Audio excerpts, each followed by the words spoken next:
¿Se escucha bien?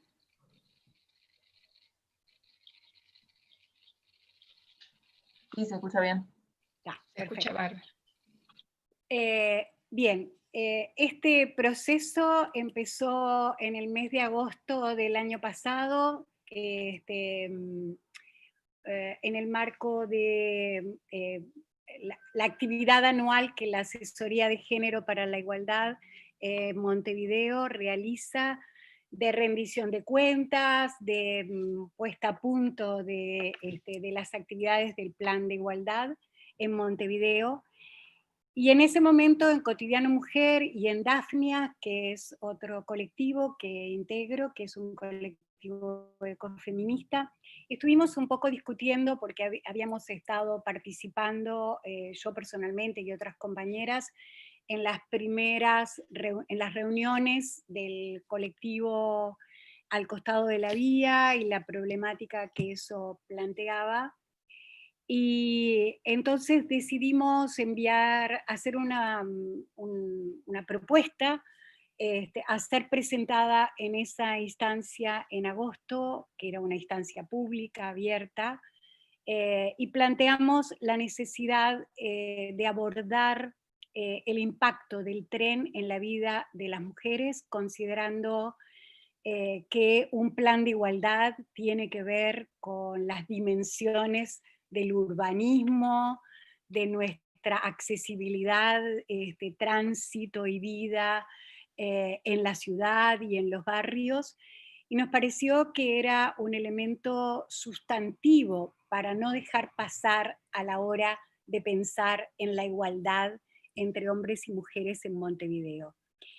Elaboramos brevemente algunos puntos y lo llevamos a esa instancia, que ya digo, una instancia pública, se hizo en la sala del Mira Agustini en el Teatro Solís, y allí presentamos esta propuesta que tuvo una respuesta muy auspiciosa de parte de la Asesoría de Género para la Igualdad, como el Departamento de Desarrollo Urbano, en el sentido de, esto era una propuesta abierta, no habíamos pensado exactamente cómo sería, en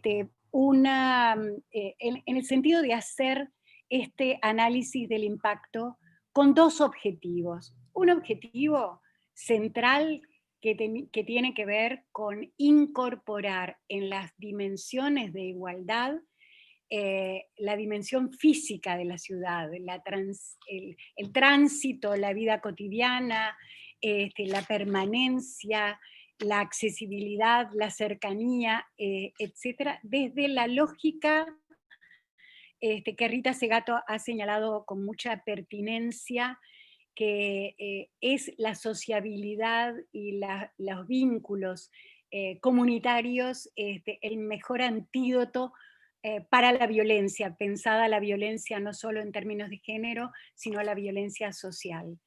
Y en este sentido, cuando decíamos incorporar estas dimensiones como parte de nuestra lucha política, por eso también este trabajo fue pensado con una temporalidad para ser ubicado.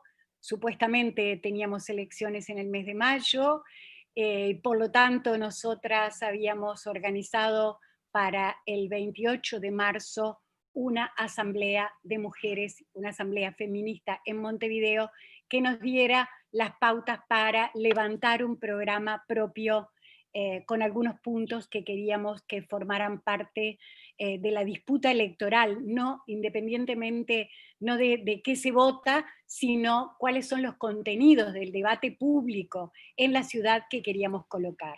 Y por eso después nos agarró la pandemia y pasó todo lo que ya saben desde el 14 de marzo, pero la idea era que este trabajo debía ser un insumo para esa asamblea. Entonces acá va el segundo elemento. Este trabajo estaba pensado, por un lado, para generar mayor conocimiento, saberes, discursos y narrativas por parte de las organizaciones feministas, y segundo, también tener una propuesta propia de cómo jerarquizar algunas temáticas. Y con esos dos objetivos, entonces, encontramos el apoyo de la asesoría de género para que se hiciera la investigación por parte de Facultad de Ciencias Sociales, y la asesoría de género de la Intendencia financió en realidad a la Facultad de Ciencias Sociales para dedicar esfuerzos que fueron hechos en un tiempo récord, porque esto entre una cosa y la otra empezó en el mes de noviembre. Y en ese marco, justamente en la parte de generar saberes, el proceso empezó también en noviembre con la presencia de Adriana y Blanca, perdón, con la presencia de las compañeras de Punt Six de Barcelona, que estuvieron una semana trabajando con nosotras y con técnicos de la Intendencia, justamente, y de los municipios. Ay, perdonen, esto que no debería pasar, pero me pasa. Bueno, estuvimos trabajando entonces en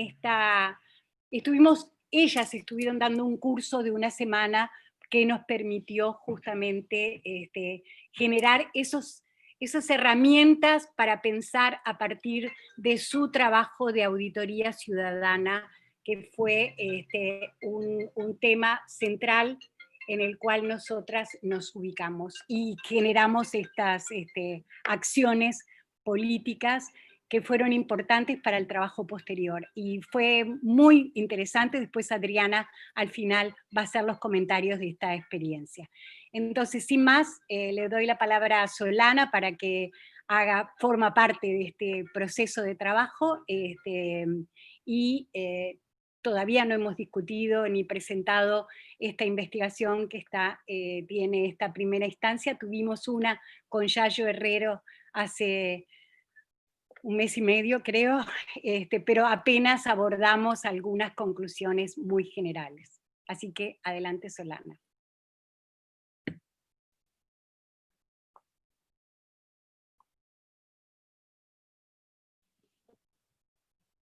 Tenés que habilitar el micrófono.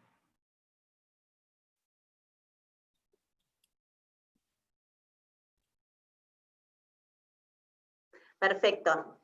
Bueno, buenas tardes a todos y a todas. Muchas gracias por estar acá.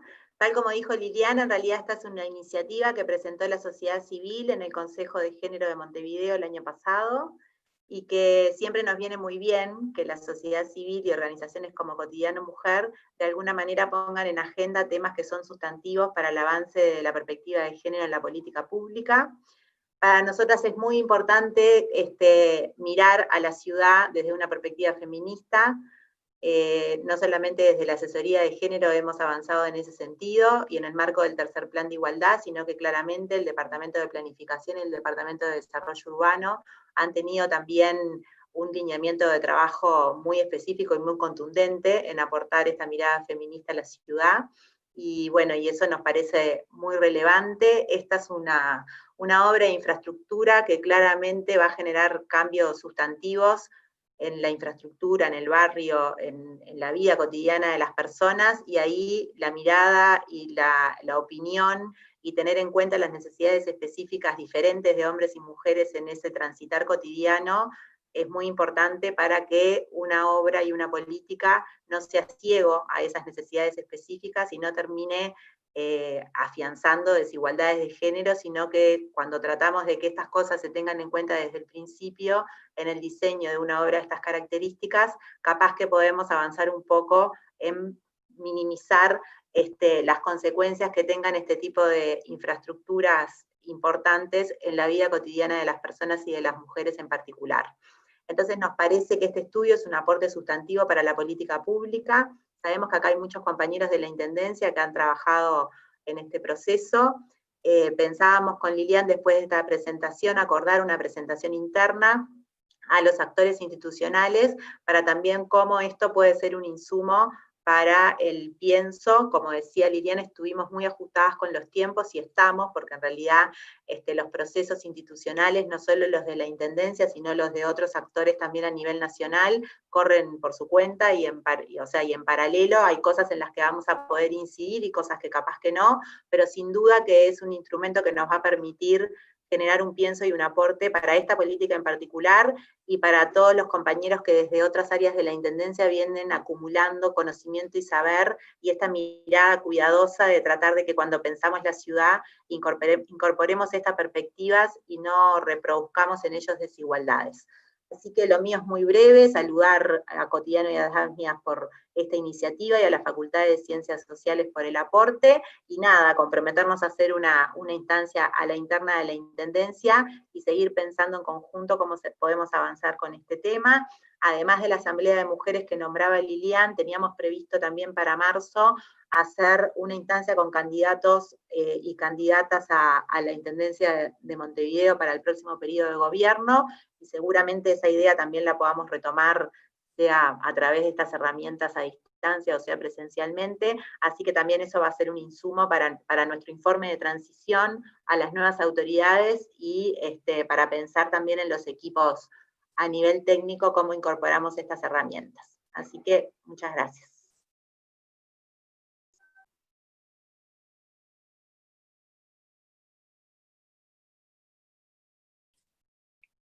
Muy bien, muchas gracias. Gracias, Solana.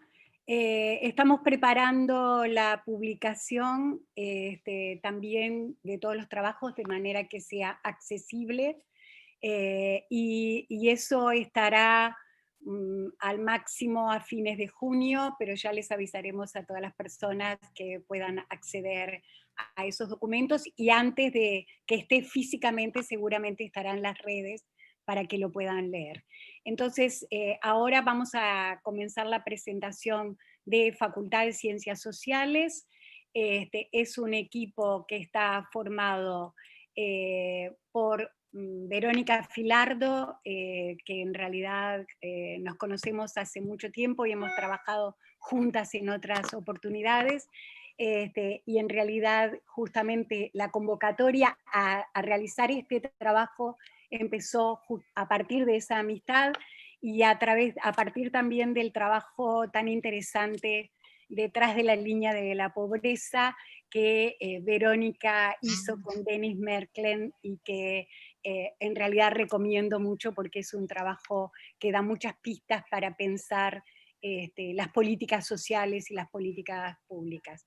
Ese equipo además está conformado por Sofía Banoli, que va a ser quien va a hablar en primera instancia, y Jenny Segovia. Ambas, las tres, forman parte del Departamento de Sociología de la Facultad de Ciencias Sociales, y ellas van a presentar el trabajo que realizaron las tres.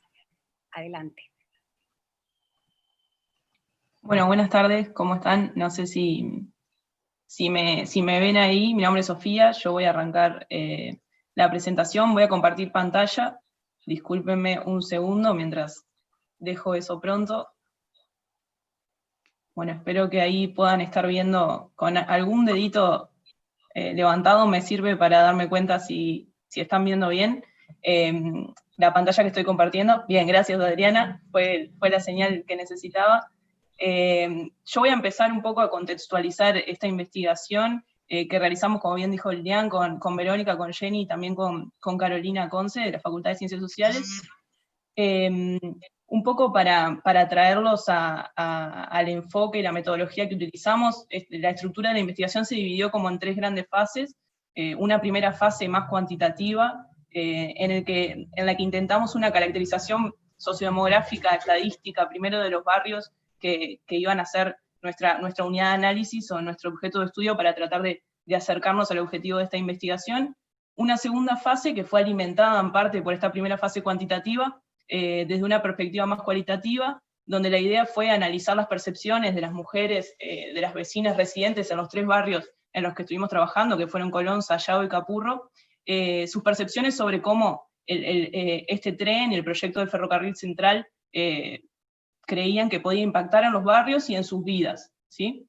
Y una tercera fase que está muy atada a esta segunda fase, en la que procuramos reconstruir ciertos recorridos cotidianos para hacernos una mejor idea y para ejemplificar de manera capaz que más comunicativa esos impactos que las propias vecinas y las entrevistadas nos transmitieron a nosotros. Esta tercera fase de reconstrucción en realidad tuvo un enfoque mixto, cuantitativo-cualitativo, porque trabajamos con mapas que les presentamos a las entrevistadas, ellas nos ayudaron a guiarnos en sus recorridos cotidianos, y después hicimos como una reconstrucción un poco más estructurada, digamos, de esa información que recogimos ahí en las entrevistas. En este momento, para esta presentación, vamos a traer algunos elementos de las dos primeras fases, la contextualización sociodemográfica y la segunda fase de las principales dimensiones que recogimos de las percepciones de las entrevistadas. Yo voy a hablar ahora unos minutitos más sobre la contextualización sociodemográfica, y después le voy a dar paso a Verónica y a Jenny para hablar sobre las percepciones, ¿sí? Bueno, un poco para contextualizar el proyecto, ya que me toca abrir como la parte más de presentación de los resultados, acá les queríamos mostrar primero el trayecto del proyecto del tren del ferrocarril central. De un lado tenemos el trayecto a nivel nacional, ¿sí? Nace en el centro del país, en Paso de los Toros, y las vías alcanzan 273 kilómetros hasta su destino en Montevideo, en el puerto. En el camino recorren 5 departamentos, Tacuarembó, Durazno, Florida, Canelones y Montevideo, y aproximadamente 23 localidades, ¿sí? Del otro lado de la pantalla ustedes pueden ver el trazado de la vía a través de Montevideo, ¿sí? Ven que lo recorre casi que a la mitad geométricamente, de norte a sur, transversalmente, y ahí están marcados también los 3 barrios en los que trabajamos, los barrios que fueron como nuestra unidad de análisis. Colón está identificado con el 1, el barrio más amplio, Sayago con el 2 y Capurro con el 3. ¿Qué significa un poco estos trayectos? ¿Qué implican? Bueno, lo que les decía, 273 kilómetros de vía por un lado, ¿sí? Esas vías van a alojar trenes de hasta 800 metros como longitud máxima, de una velocidad hasta 80 kilómetros por hora, ¿sí? Dependiendo los trayectos, por lo menos 20 frecuencias diarias, que puede llegar hasta 50, los 365 días del año van a cargar celulosa, ácido y otros químicos, y van a tener un uso preferencial de UPM las 24 horas del día, de acuerdo a lo que está estipulado por el contrato que UPM y Uruguay firmaron, ¿sí? Esto un poco como contexto del proyecto. ¿Por qué elegimos esos 3 barrios? Bueno, como ustedes pueden ver, el trayecto por Montevideo recorre más de esos 3 barrios, sin embargo son esos 3 los que se ven atravesados casi en su totalidad, ¿sí? El tren entra por el norte de Montevideo, atraviesa Colón, y más allá de que toca ciertas partes de otros barrios como Peñarol, Belvedere y El Prado, son esos 3 barrios los que se ven atravesados totalmente. Entonces nos daba como una oportunidad de utilizarlos como unidad de análisis para metodológicamente para poder acercarnos y tener circunscripta de esa manera, metodológicamente con cierta facilidad, lo que queríamos estudiar.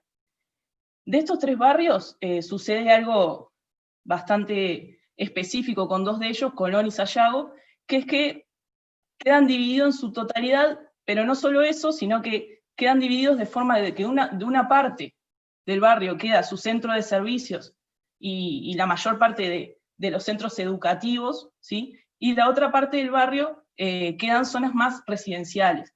En esta imagen ustedes pueden ver circunscriptos los barrios con un color más amarillito, y ven por donde pasa la vía.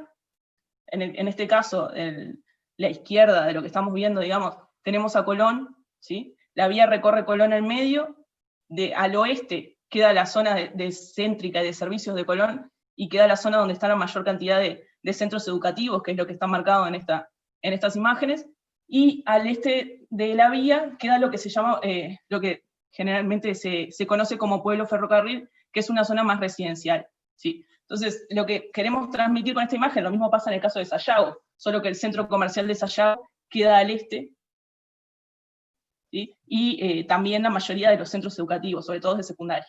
Lo que queremos transmitir con esto es que el proyecto no solo pasa transversalmente por los barrios, sino que cruza los barrios de forma que no es azarosa, porque los servicios no se reparten al azar en los barrios, sino que deja ciertos sectores aislados de otros, y implica un acceso más dificultoso y cierto obstáculo para el acceso de los residentes a los servicios y a los centros educativos, ¿sí? Esto porque además, estas características que les decía hace un ratito, del tren y de las vías, implica que las vías tengan que estar valladas en su totalidad por seguridad, ¿sí? Y eso hace que ciertos pasajes que eran muy frecuentes, aunque no fueran oficiales, aunque no fueran formales, se vean interrumpidos.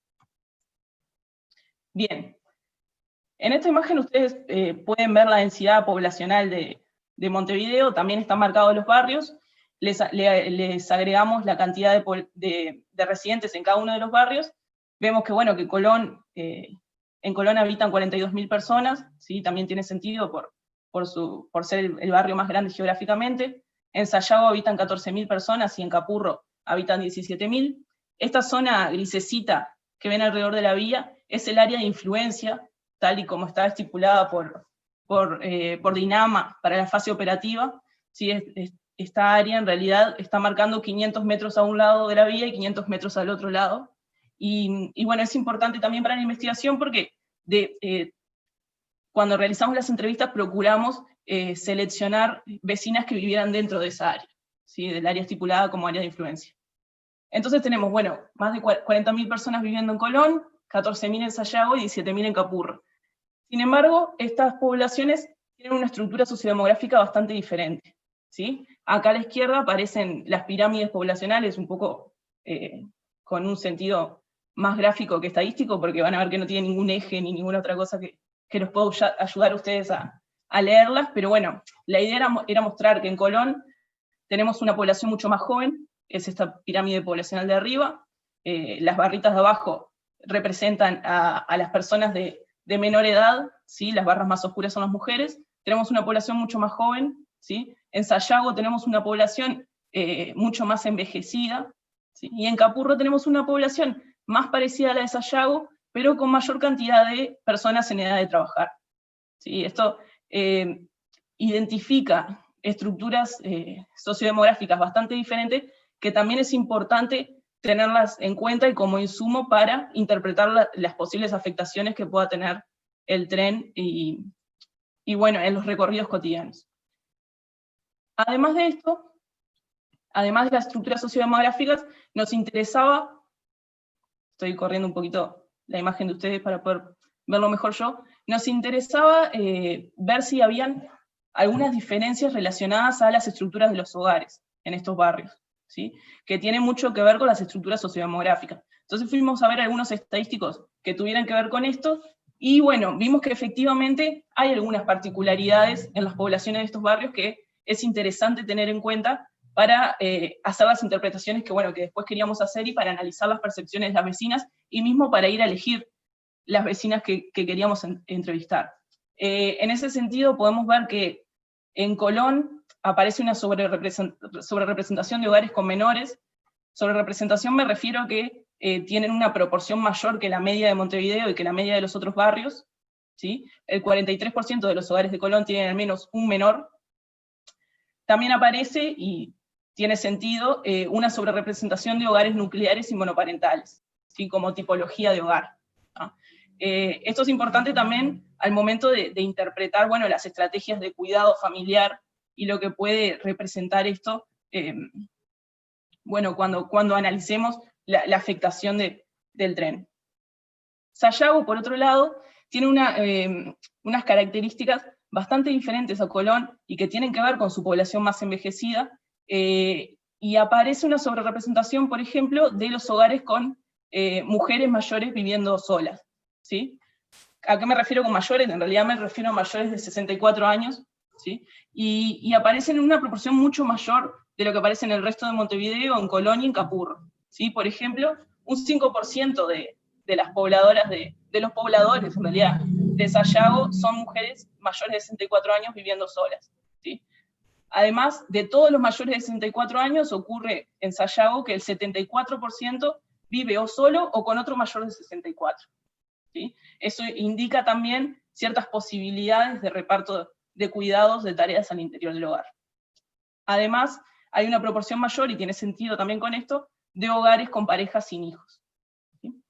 Por otro lado, en Capurro lo que aparece, y también en consonancia con una estructura de población en la que hay una sobrerepresentación de personas en edad de trabajar, hay mayores hogares con jefatura femenina, ¿sí? No mucho, pero un porcentaje mayor a la media de Montevideo, el 55% de los hogares tienen jefatura femenina, y aparece también una mayor proporción de mujeres que trabajan remuneradamente, ¿sí? Que en el resto de Montevideo, y que en el resto de los barrios. Esto nos da alguna idea de a qué nos enfrentamos cuando vamos a ver lo que pasa con las vecinas y los pobladores de estos barrios. Pero además, lo que queríamos también traer a escena es que el tren no solo parte de estos barrios, sino también parte en Montevideo de una forma que no es equitativa a nivel socioeconómico. ¿Sí? Ahí ustedes lo que están viendo es la distribución de hogares con al menos una necesidad básica insatisfecha, ¿sí? El porcentaje de hogares con al menos una necesidad básica insatisfecha por segmento censal. ¿tá? Entonces aparece una situación mucho más severa al oeste de la vía del tren de lo que aparece al este. En los barrios también aparece cierta heterogeneidad. Ahí lo que agregué es la proporción de hogares por quintil de ingreso per cápita. Estos son datos del año pasado, del año anterior, de la encuesta continua hogares 2018, ¿sí? Y ahí vemos que, por ejemplo, en Colón tenemos casi un 60% de los hogares en el primer y segundo quintil, y un 20% de los hogares en el cuarto y quinto quintil. ¿Sí? En Sayago la situación es de un 40% de los hogares en el primer y segundo quintil, y un 37% de los hogares en el cuarto y el quinto, y en Capurro la situación es de un 30% de los hogares en el primer y segundo quintil, y un 47% de los hogares en el cuarto y quinto quintil. O sea que además de las diferencias sociodemográficas, y obviamente que esto solo lo podemos distinguir analíticamente, porque forman parte de un mismo proceso social, además de las diferencias sociodemográficas, tenemos diferencias socioeconómicas con bastante distancia entre los barrios y entre las zonas que deja, que fractura, digamos, el tren dentro de Montevideo. Bien, por ahí era como esta primera contextualización. La idea es tenerlo en la cabeza como lo tuvimos nosotros a la hora de analizar las percepciones de las vecinas que fuimos a buscar. Así que le doy paso a Jenny, y yo te manejo las diapositivas, si te parece.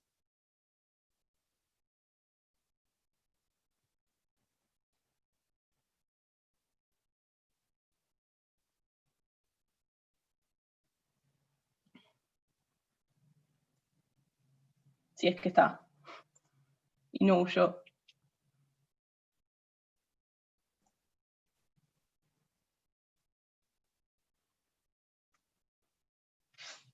¿Jenny?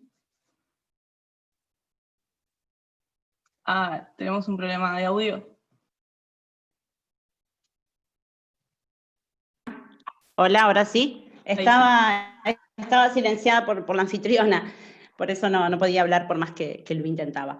Bueno, muchas gracias por estar también acá escuchando esta presentación. Yo lo que voy a presentar muy brevemente son como las grandes dimensiones o las grandes emergentes que surgieron en las entrevistas, lo que sería, digamos, la parte más cualitativa.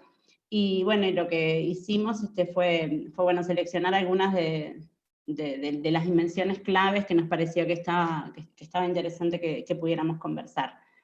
No sé, Sofi, si me podés pasar la diapo. El siguiente. Ahí está. Bueno, en esta segunda fase lo que se hizo se relevaron las percepciones de las mujeres en estos tres barrios, se realizaron un total de 16 entrevistas, 6 fueron realizadas en Colón, 5 en Sayago y 5 en Capurro. Bueno, entre las entrevistadas se contactaron a vecinas propiamente dichas, digamos, que no estaban organizadas respecto a ningún movimiento social, ni que tampoco participaban, digamos, en política de manera activa, pero también, bueno, entrevistamos a concejalas y algunas vecinas organizadas en movimientos sociales que estaban manifestando su resistencia al proyecto de UPM2. El trabajo de campo lo realizamos entre diciembre de 2019 y febrero de 2020, tuvimos el curso con las compañeras de PUN6 en fines de noviembre, y bueno, fue ahí donde iniciamos lo que llamamos las recorridas de campo en la zona para identificar a los barrios, y bueno, las entrevistas propiamente las comenzamos a hacer en diciembre. Las entrevistas las hizo casi en su totalidad Carolina Conce, que es otra compañera también del equipo, que ahora nos está escuchando, pero no está participando presentando los resultados. Bueno, para las entrevistas diseñamos una pauta general, porque la idea era que fueran abiertas para que aparecieran dimensiones emergentes, pero también queríamos ir a encontrar lo que tenía que ver con las afectaciones concretas relativas al tren para UPM, en lo que tenía que ver con la movilidad, con los recorridos típicos, ¿no? Desde esta perspectiva de la metodología del análisis de la vida cotidiana que proponen las compañeras de PUN6, ver los recorridos típicos, las afectaciones en las viviendas, las expropiaciones, seguridad en el barrio y algunos otros aspectos que pudieran surgir de manera emergente. Sofi. Entonces, ahora brevemente voy a pasar de una a las dimensiones, que están agrupadas en distintos tópicos, y para simplificar la presentación, vamos a ver como comentarios a favor y en contra, y profundizar un poco sobre esas dimensiones. En lo que tiene que ver con la calidad de vida, lo que nosotros encontramos es que, es interesante iniciar, digamos, es intencional iniciar con este comentario, porque en realidad nosotros no encontrábamos ninguna, en las entrevistas a las mujeres, no encontramos ninguna emergente a favor en lo que tiene que ver con la calidad de vida. El único comentario que surge tiene que ver con la modernización y un mayor movimiento en el barrio, que en realidad es un comentario que surge de manera azarosa durante una entrevista en la cual un varón interrumpe a la esposa para, ella estaba transmitiendo su opinión respecto al proyecto, y él interviene y manifiesta que tenía como esta cuestión positiva. ¿Por qué esto es intencional y no es menor? Porque, nosotras entendemos que en el contexto de este megaproyecto, que obviamente tiene una lógica extractivista, siempre como la mirada de las mujeres pasa como por otros caminos, ¿no? El eje se concentra más en la vida cotidiana, se concentra más en lo comunitario, se concentra mucho más en el largo plazo, en el barrio, porque tiene que ver con la articulación, la necesidad de articular el mundo de lo reproductivo y la gestión cotidiana de la vida, ¿no? Esto que Lilian tiene un libro incluso que tiene que ver con las bases materiales que sostienen la vida, mientras que los varones, más bien que se concentran en otros aspectos que no necesariamente tienen que ver con las afectaciones concretas en la vida cotidiana, ¿sí? Por eso es que planteaba lo de la intencionalidad en el comentario. Después, en lo que tiene que ver con los aspectos que surgían como en contra, hay una clara afectación de la calidad de vida en lo que tiene que ver con la contaminación sonora, ¿no? Pensemos en un tren con las características que nombraba Sofía, con una cantidad de recorridos diarios bastante importante, entre 20 y 50 recorridos diarios, porque tampoco hay como mucha información precisa, pero sí sabemos que va a transitar, que además es un tren de carga, y entonces muchas de las cosas que surgían tenían que ver con esto, con la contaminación sonora, con los riesgos, con la menor habitabilidad del barrio, o sea, aparece esta cuestión de, en realidad, el hecho de que esté transitando un tren que transporta celulosa, que transporta ácidos, también hace que el barrio se torne más peligroso y que bueno, y que eso también se presenta como una afectación concreta, ¿sí? Bueno, ahí en cursiva hay algunas de las citas directas que surgían en las entrevistas, pero también algo que surge de manera permanente y en todas las entrevistas, en todos los barrios, es las afectaciones emocionales actuales que ha generado el inicio de la obra, sobre todo, ahora después lo vamos a ver en otra dimensión, que bueno, que generaba mucha angustia y enfermedades por estrés. Hay 2 episodios claramente que ahora van a surgir más adelante en otras dimensiones, pero hay 2 episodios concretos que surgen de manera permanente en todas las entrevistas, que tienen que ver con el inicio de la obra, o sea, el inicio de la obra del levantamiento de las vías y empezar a construir, digamos, este nuevo ferrocarril, genera una afectación concreta en 2 lados. Por una parte es la inminencia del proyecto, o sea, este proyecto se va a hacer, o sea, ya no es simplemente un comentario, sino que bueno, ya inició esto y esto ya está en camino, eso por un lado, pero a su vez también es empezar a vivir la afectación concreta del ruido, del transitar de gente desconocida, el descuido, el abandono, la suciedad. Entonces todas esas situaciones generan, en las vecinas en particular, una situación de mucha angustia, de ansiedad y de otras enfermedades incluso más graves.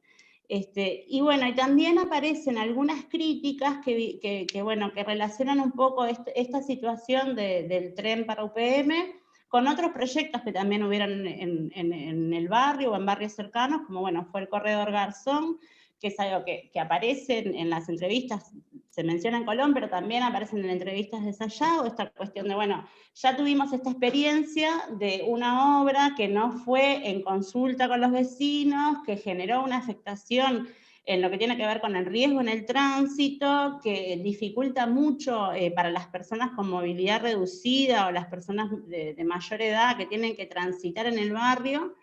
Y también aparecen críticas al proyecto de Puerto Capurro, por supuesto en el barrio Capurro.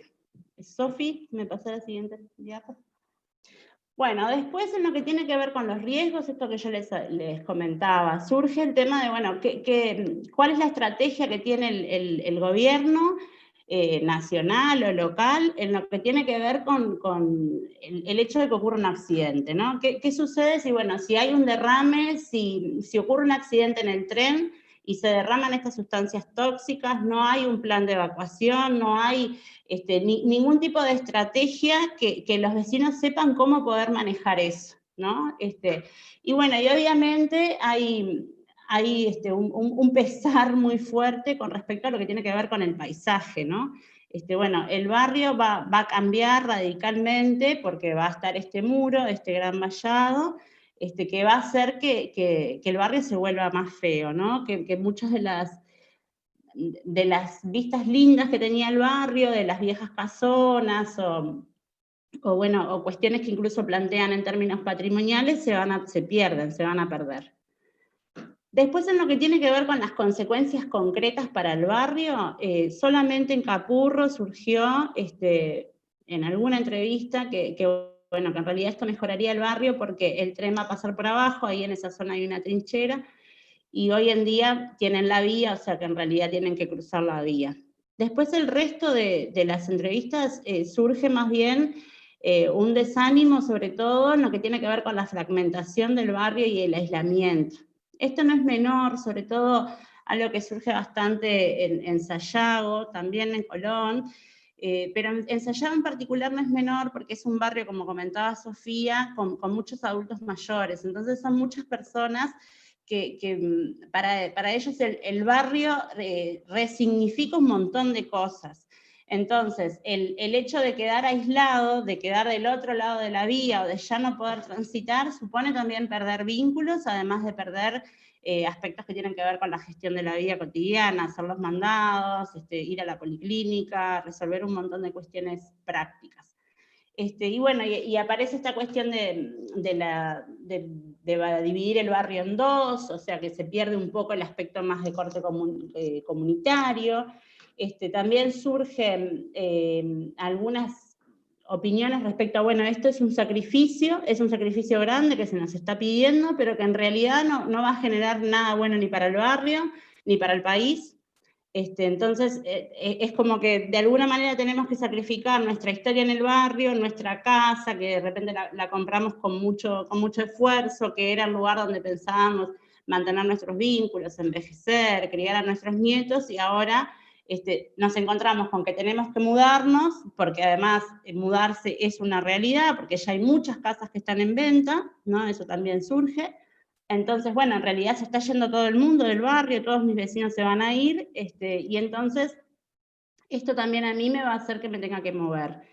Y bueno, y después obviamente todo un gran emergente es todo lo que tiene que ver concretamente con las expropiaciones, porque bueno, obviamente que eso genera, además de angustia, como lo decía previamente, también genera cuestiones que tienen que ver con el valor económico de la vivienda, con el espacio que tienen esos hogares, porque en algunos casos se expropia una parte de la vivienda, no es que se va a expropiar toda la vivienda. Entonces, bueno, en realidad mi casa me va a quedar partida porque me van a sacar un pedazo del fondo, o en algún caso, en alguna entrevista planteaban, bueno, a mí me sacan una parte del baño, ¿no?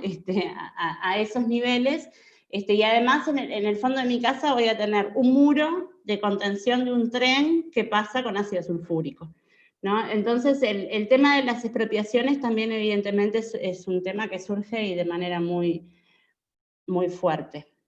Después lo que tiene que ver con la circulación, bueno, ahí aparece algo que es transversal a toda la investigación, que ahora en las conclusiones Verónica lo va a mencionar, es el tema de falta de información. Entonces, la falta de información genera también otros ruidos y otras expectativas, ¿no? Y una de esas expectativas es la promesa del tren de pasajeros, ¿no? Bueno, en realidad, el tren de pasajeros que sí, cuando circulaba, me llevaba rápidamente al centro, era más cómodo para viajar, podía viajar con las bicicletas, con el cochecito de bebé, bueno, si volviera el tren de pasajeros, sí sería algo beneficioso. Y en realidad el proyecto no prevé, no puede haber un tren de pasajeros, digamos, porque el tren que va a hacer es de carga, y en realidad para poder utilizarlo con otro destino hay que solicitar una autorización especial a UPM, que hay que solicitarla con cierta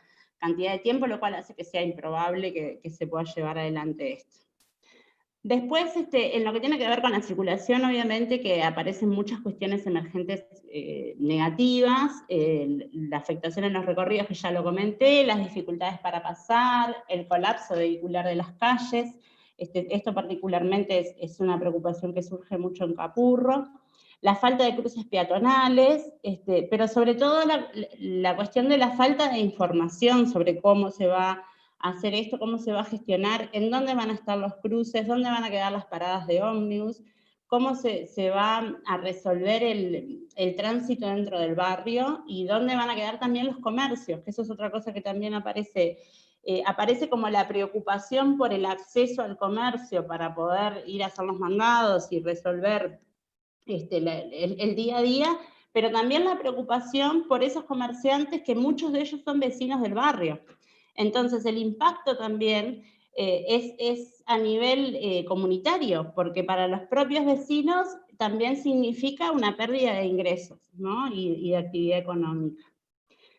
Bueno, después también ya lo comentaba cuando hablaba lo de las expropiaciones, con lo que tiene que ver con el mercado del suelo, estas cuestiones de que se desvalorizan las casas, en algunos casos hay mucho miedo con respecto a los cimientos, porque son casas de época, casas muy viejas, que bueno, en algunos casos incluso tienen hasta más de 100 años, y entonces, bueno, el transitar de este tren tan potente también puede generar una afectación ahí, y bueno, perder calidad de la vivienda, pero también cuestiones estéticas y lo que hoy les comentaba con respecto a la vista. La siguiente. Bueno, en lo que tiene que ver con mercado de trabajo, esto es, para nosotros era una dimensión interesante porque, bueno, digamos, a priori lo que lo que surgía de la información que había disponible era la cantidad de puestos de trabajo que el proyecto como tal iba a generar, pero bueno, sabemos que esos puestos de trabajo además son puestos masculinizados principalmente, y que son de corto plazo, son mientras dura la obra. Y precisamente esas son algunas de las cosas que surgían en las entrevistas, ¿no? Bueno, esta cuestión de que son puestos de corto plazo, pero también aparece un tema que no es menor, que tiene que ver con la cuestión de que aumente la prostitución o incluso la trata. Eso surgía también en alguna de las entrevistas como algo tangible. Bueno, en realidad ya hay experiencias de otros megaproyectos que se instalaron, y que como una de las consecuencias fue justamente que aumentaba el trabajo sexual y la explotación sexual. Bueno, también surgían otras críticas que planteaban que en realidad la forestación genera desempleo, porque bueno, los monocultivos y lo que hacen es erosionar el suelo, y entonces en el largo plazo también esas tierras quedan, digamos, sin posibilidad de ser utilizadas por muchísimos años, y eso a su vez va a generar otros tipos de desempleos. Bueno, como a favor, aparece como una condicional en todos los discursos, en lo que tiene que ver con el mercado de trabajo, de que, bueno, van a haber puestos, pero es como esta cuestión de, bueno, se dice que, o sea, en realidad en lo tangible no hay una información concreta. Y bueno, y también aparecía en alguna entrevista la cuestión de que van a haber empleos, pero no van a ser para el barrio, en realidad van a haber empleos en la zona específica donde se instale la planta, y no va a ser una mejora concreta para el barrio.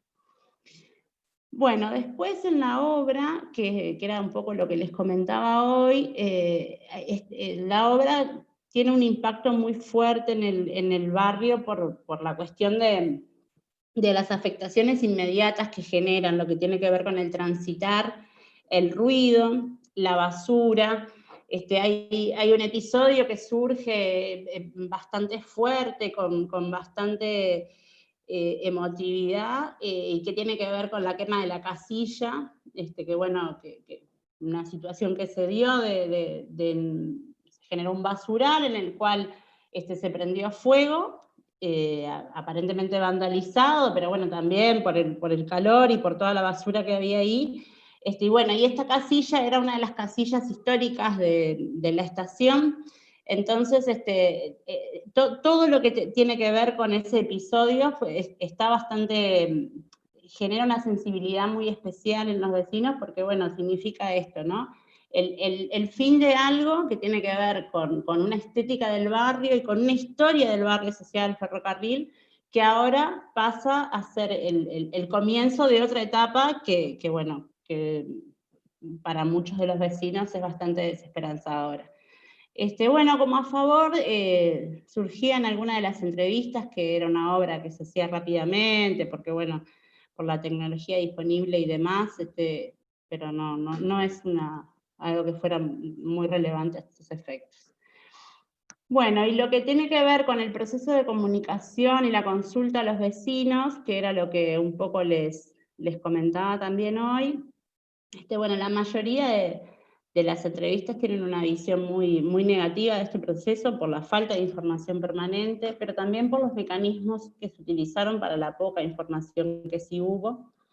En realidad no había una gran difusión, no había difusión en el barrio, y bueno, la gente estaba como con esta preocupación de las viviendas que se van a expropiar o cómo es que esto va a suceder, y hay como muchas críticas a cómo se hizo este proceso, y muchas críticas sobre todo al gobierno, y bueno, al gobierno que estaba en ese momento, que era el Frente Amplio, porque bueno, históricamente se esperaba como otra reacción del Frente Amplio por ser de izquierda, se esperaba que no se apoyara este tipo de emprendimientos, y que en caso que, bueno, que se fuera adelante con este tipo de proyectos, que se gestionara de otra manera.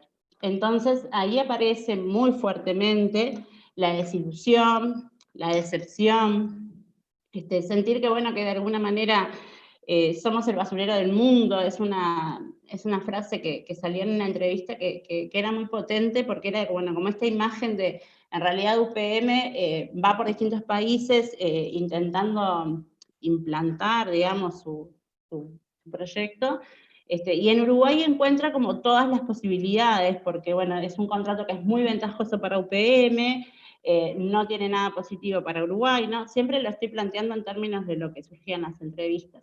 No tiene nada positivo para el país, contamina, los puestos de trabajo que genera son de baja calidad, va a aumentar la prostitución, pero además tienen un montón de exoneraciones y tienen un montón de habilitaciones de parte del gobierno.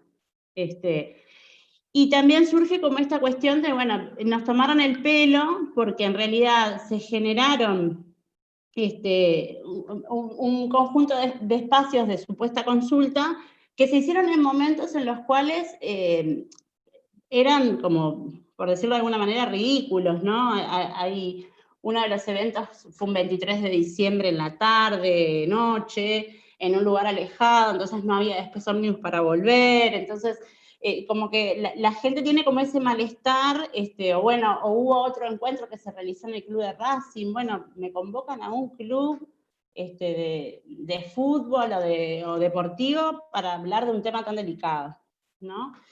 Y bueno, lo que sí surgía como a favor de estas instancias, que en realidad aparecen en alguna entrevista muy al pasar, es bueno, por lo menos vino el ministro al barrio, aunque todo el evento y toda la reunión fue bastante caótica. Y bueno, la última que me queda, la última diapositiva, que bueno, específicamente en lo que refiere a UPM, lo que se plantea como a favor es que puede ser que prepare buenos recursos humanos, salía en alguna entrevista, bueno, como sabemos UPM tiene dentro de su proyecto tiene ciertos dispositivos relativos a la educación y a la formación de recursos humanos, y bueno, y surgía como esta posibilidad de que se generaran buenos recursos humanos en la zona, y bueno, y como cuestiones en contra, precisamente aparece la injerencia local de UPM en diversos sectores, en específico en las escuelas, en lo que tiene que ver con la educación, bueno, ahí hay algunas, no me está quedando mucho tiempo, pero bueno, ahí hay algunas de las citas, ¿no? De que pagaban camionetas que entraban a las escuelas para trasladar a los niños. Nuevamente aparece asociado a este megaproyecto al aumento de la prostitución, a las pérdidas que tiene para el país, y bueno, y a la cuestión de la contaminación, ya sea por los químicos que utiliza, por el uso que hace del agua, y por la erosión a los suelos por el tipo de cultivos. Bueno, yo por acá estaría.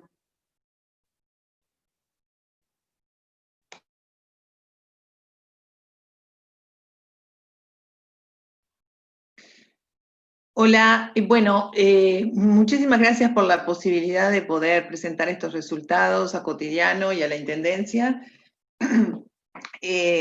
a Solana y a Liliana en particular. Nosotros trabajamos con mucho entusiasmo en este proyecto y voy a decirles muy rápidamente, porque ya se nos acaba el tiempo, las principales conclusiones.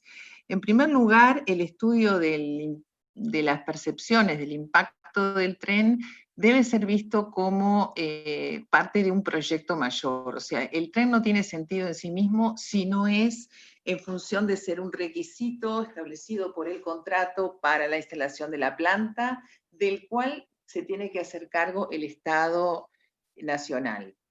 En esa medida, el proyecto tren es parte o integra un proyecto mucho mayor que tiene claramente otras consideraciones y que por supuesto no impacta solamente en Montevideo.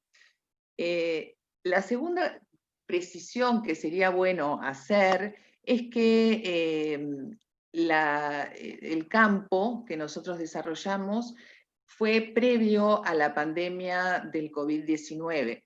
Y esto significa que eventualmente las propias condiciones de la pandemia puede haber generado algún cambio con respecto al relevamiento que nosotros hicimos, no lo sabemos, pero sí es importante dejarlo claro. En segundo término, focalizándonos en los resultados concretos de la investigación que realizamos, hay algunas especificidades en los 3 barrios estudiados, como decíamos hoy. Colón y Sayago tienen impactos muy fuertes en términos del propio barrio, y en cambio en Capurro aparece un tren cuyo proyecto supone el paso del tren por una trinchera, esto significa por debajo, y no afectaría, sino que eventualmente podría ser considerado como un estímulo, digamos, para generar una mejoría en relación al barrio y a la movilidad.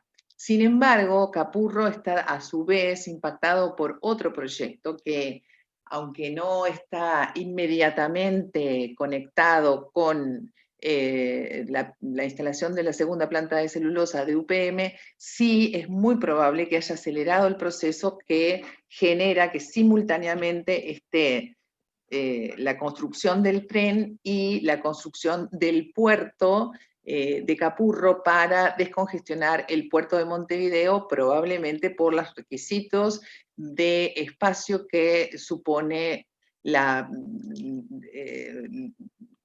acopio de la celulosa.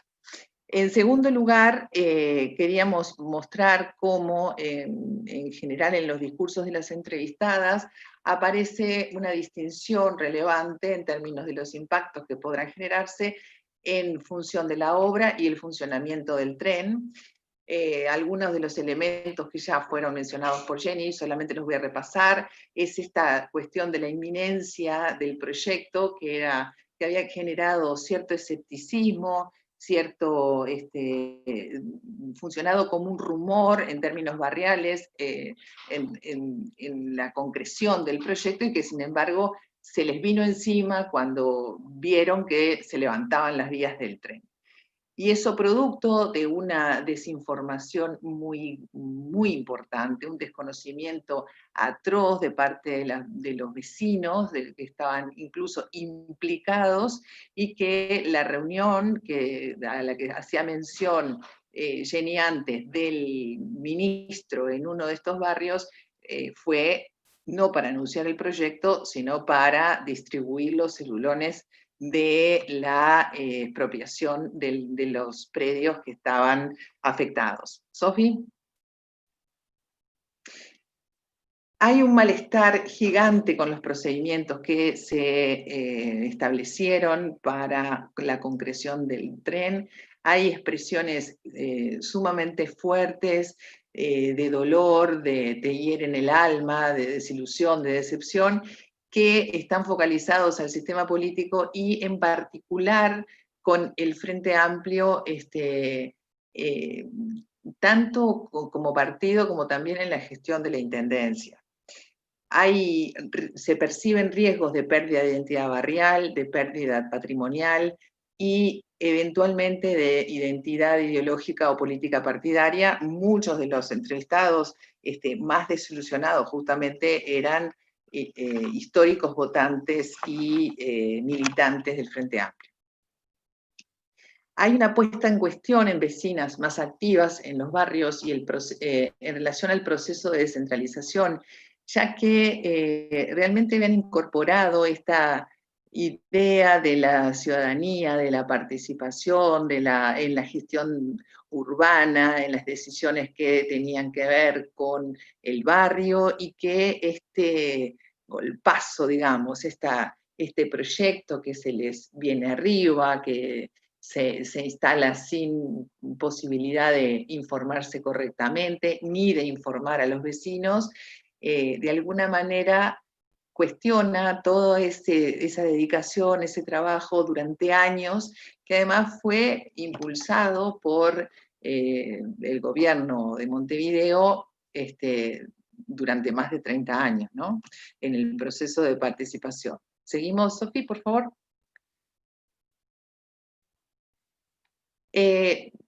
ya casi como para terminar, el tren afecta la vida cotidiana de las mujeres, la movilidad y su circulación, y esto tiene algunas características importantes. En la fase que no presentamos, que tiene que ver con la determinación de los recorridos, es una evidencia importante cómo las mujeres tienen algunos hitos urbanos particulares muy asociados a los cuidados, la escuela, los lugares de los mandados, que las policlínicas, que muestran una movilidad que es polifuncional, o sea, en un mismo recorrido realizan varias funciones o varias tareas, hacen los mandados cuando van a buscar al chiquitín en la escuela, hacen los pagos, etcétera, ¿no?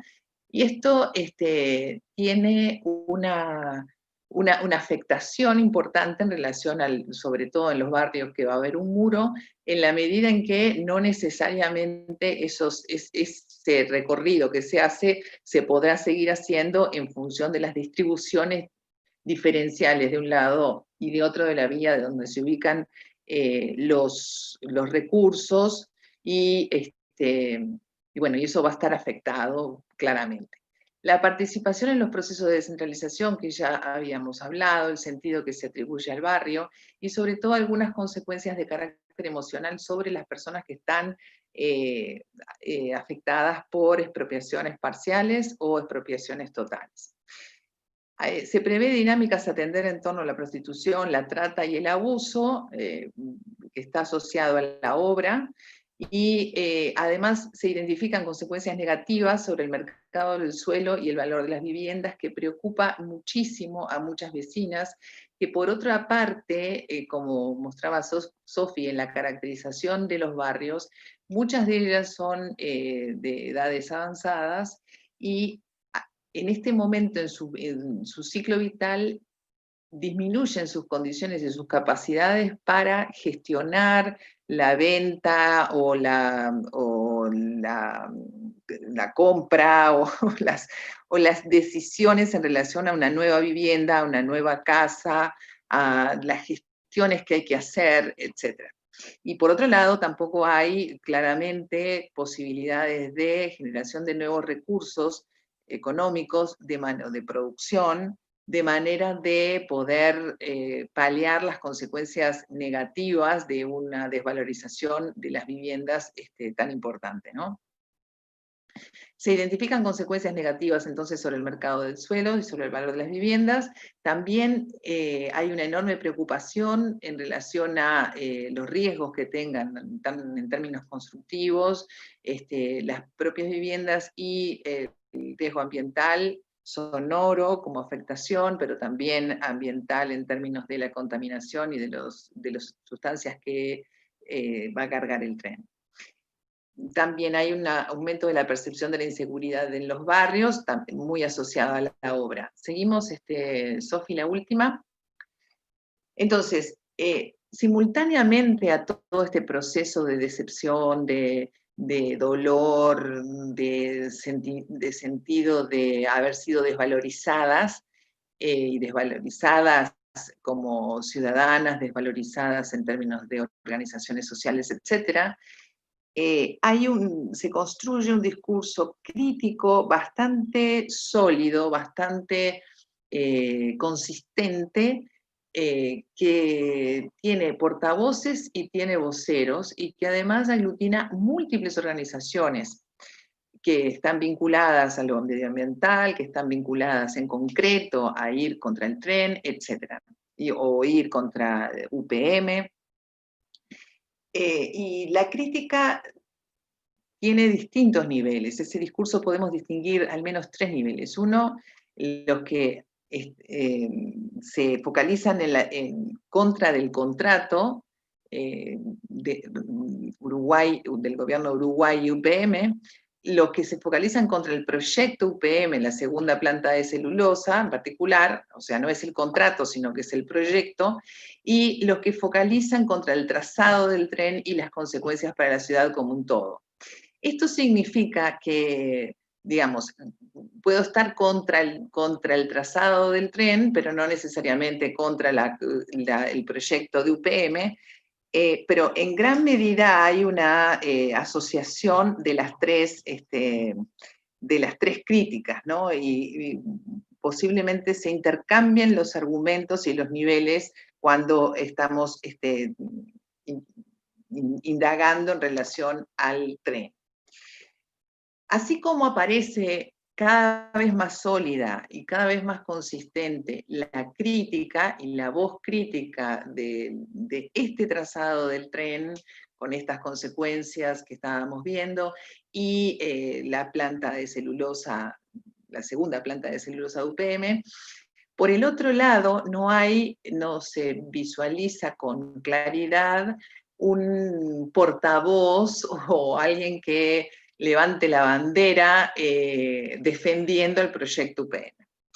Esto significa que estamos en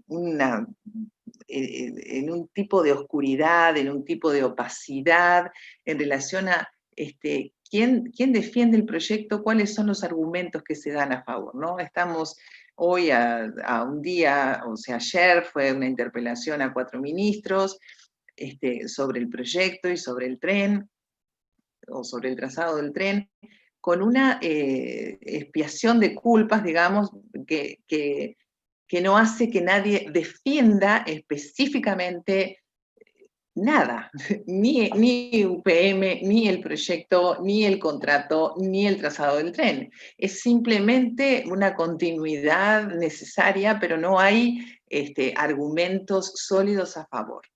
Esto posiblemente permita que el discurso crítico adquiera una hegemonía mayor y o por lo menos contribuya a una movilización colectiva, a una acción colectiva que dé voz y funcione como coagulante de este malestar en los barrios.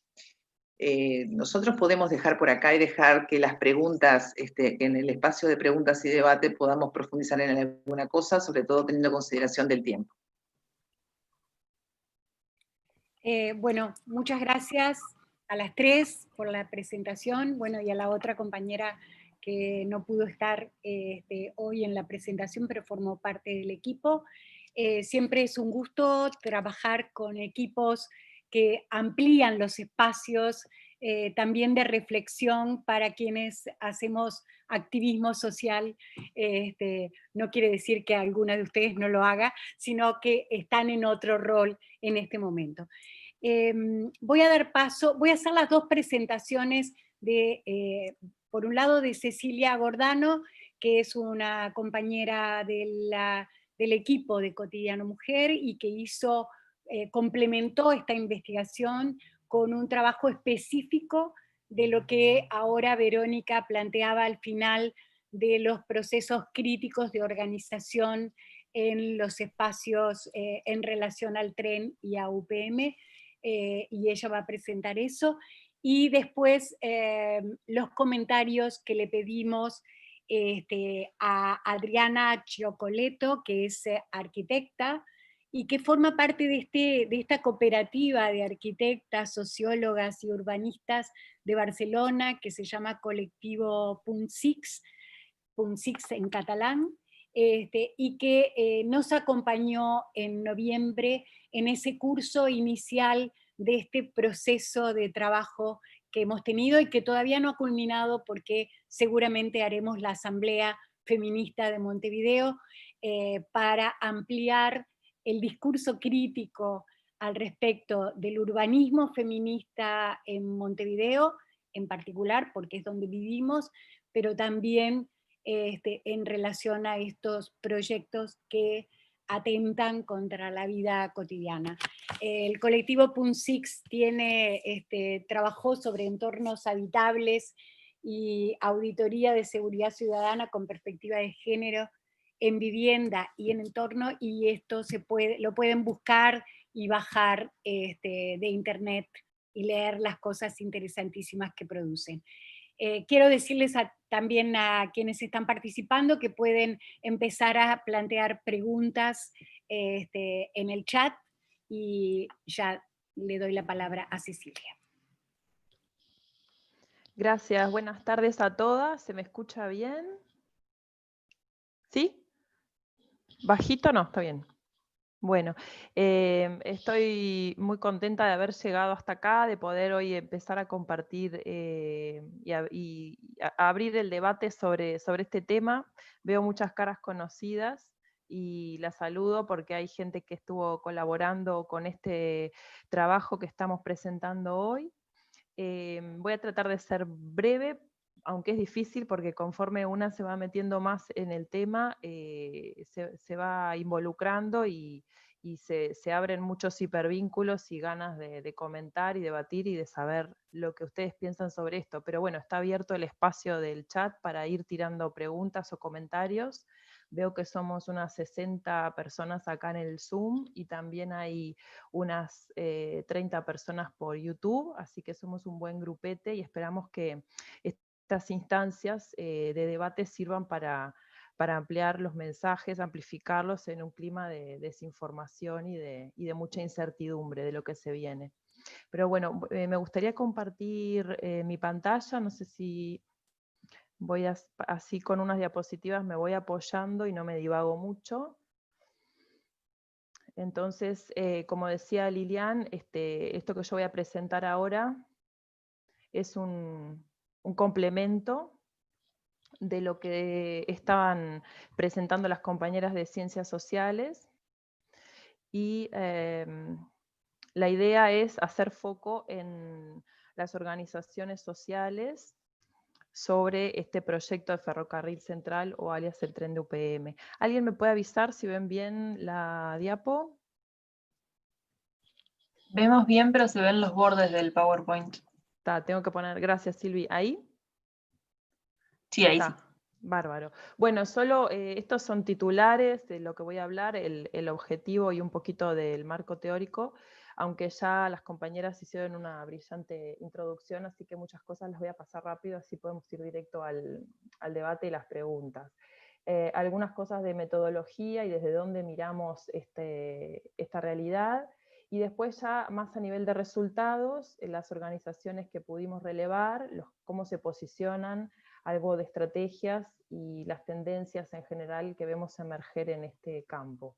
El objetivo, como les comentaba Lilian, era analizar el rol de las organizaciones sociales en los 3 barrios estudiados, Colón, Capurro y Sayago, en este conflicto multidimensional. Tenemos que distinguir entre organizaciones sociales que están basadas en esos barrios, que son organizaciones culturales o dedicadas a los deportes o actividades sociales, y después otro grupo de organizaciones que también contactamos, que no estando tan territorializadas en estas zonas, llevaban adelante una agenda socioambiental específica para problematizar y denunciar las irregularidades en el proyecto Ferrocarril Central en particular, y también contra la planta de UPM. A nivel específico hicimos un mapeo de las organizaciones que estaban más activas en el tema y en los barrios, y también quisimos conocer cómo se posicionaban, ¿no? Fuimos a preguntar si tenían un posicionamiento definido, si estaban a favor, en contra, si no tenían posición, también con qué grupos se articulaban, qué estrategias tomaban en caso de estar activas, y bueno, es algo bastante general y descriptivo, pero es una primera aproximación a conocer una realidad social que está un poco oculta o silenciada por el ruido mediático de otros temas, capaz que no se tiene en cuenta, ¿verdad?, los actores sociales como interlocutores válidos, legítimos y necesarios de toda democracia sana para estar activamente participando en el diseño, en la planificación urbana y de los barrios y de los territorios. En este sentido, como comentaban las compañeras, nuestro marco teórico viene del urbanismo feminista. Yo no soy urbanista, pero me atrae, me seduce la idea de pensar y de, lugares para habitar donde la perspectiva que prime es la de la sostenibilidad de la vida y donde todo lo demás sea funcional a ello, ¿no? Hubo un trabajo que se editó recientemente de Patiño, Gómez, Fernández, aquí en pantalla está todo el equipo de investigación, que en La ciudad en disputa, un capítulo de este libro maravilloso que a mí me gustó mucho, se llama Habitar Montevideo, y muchos lo conocen, 21 miradas sobre la ciudad, plantean, miran otros conflictos que hay en la ciudad, y reivindican un poco el abordaje desde el conflicto, es decir, no escurrir el bulto, sino reconocer que hay conflictos en la ciudad, que la ciudad es un territorio en constante construcción, reconstrucción y disputa, distintos intereses, y por tanto hay que reconocer eso y aproximarse al territorio desde ese lugar. El territorio como construcción social no es un espacio neutro, sino que está significado por toda esa diversidad de actores que lo habitan y lo disputan, y esto genera una productividad territorial, jurídica y política de los conflictos. Paso muy rápido por acá porque no me quiero explayar demasiado, pero bueno, a nivel de cómo se realizó el estudio, es un estudio cualitativo, muy chiquitito, verán que la muestra es pequeña, de unas 15 organizaciones que pudimos acercarnos. Defendemos de alguna manera lo que Haraway llamó el conocimiento situado, es decir, el conocimiento no es neutro, sino que desde el lugar de donde miramos y nuestras propias historias personales y profesionales lo condicionan. El conocimiento feminista reivindica no ser neutro justamente, es un conocimiento parcial y situado en nuestra realidad. Nosotras acá lo que vemos en este conflicto multidimensional causado por el proyecto Ferrocarril Central, por el tren de UPM, es una gran desigualdad de fuerzas, empuja, por un lado, operadores políticos, económicos, con un gran poder de despliegue de recursos, de mensajes mediáticos, recursos económicos, recursos políticos, y por otro lado, una ciudadanía que está desempoderada por la falta de información, por una imposición vertical de una serie de lineamientos y de decisiones que le impactan directamente sobre su vida cotidiana. Entonces, en esta puja desigual de fuerzas, nosotros tenemos muy claro de qué lado nos posicionamos, ¿no? Y siempre va a ser con aquellos que, con los territorios y los cuerpos más violentados y más vulnerados, ¿no? Es una perspectiva feminista interseccional de derechos humanos. Bueno, a nivel de conceptos, si bien nos referimos en todo momento a los barrios, nos gustó el concepto más flexible y más amplio planteado por el TEBAC, que son las territorialidades barriales, que también tienen en cuenta como la vida de los barrios a nivel más dinámico, ¿no? Como algo estanco con un límite físico definido.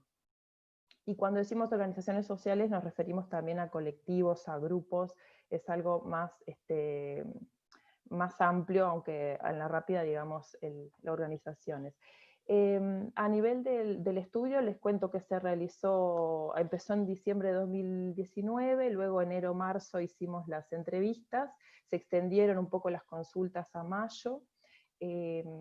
Fue un muestreo de bola de nieve, digamos, que una persona nos iba refiriendo a otras. Al iniciar fue muy importante el contacto con el área social de los centros comunales, zonales de estos barrios, y las trabajadoras que allí nos dieron referencia a quienes podíamos empezar a consultar, así que algunas de ellas están conectadas hoy, les agradecemos mucho que hayan tendido este puente con los referentes barriales. Tuvimos algunas dificultades de acceso por las fechas, porque entre enero y marzo había gente de licencia, había muchas organizaciones que estaban en pleno carnaval, o bueno, tenían otras prioridades. Pero bueno, al final del mapeo de 24 grupos que hicimos, organizaciones que hicimos inicial, pudimos contactar a representantes de 15 organizaciones y a través de diferentes modalidades. Telefónica, WhatsApp, algunas entrevistas presenciales, individuales y grupales.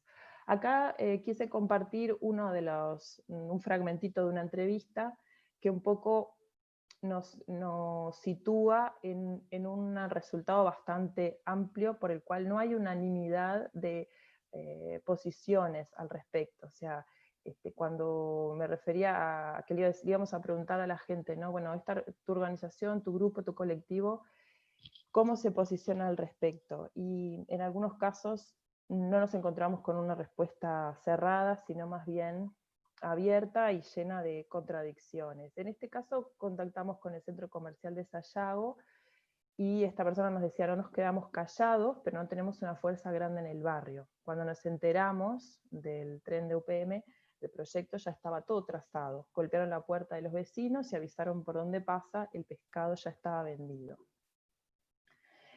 Por otro lado, también, ay, disculpen que se me fue la pantalla.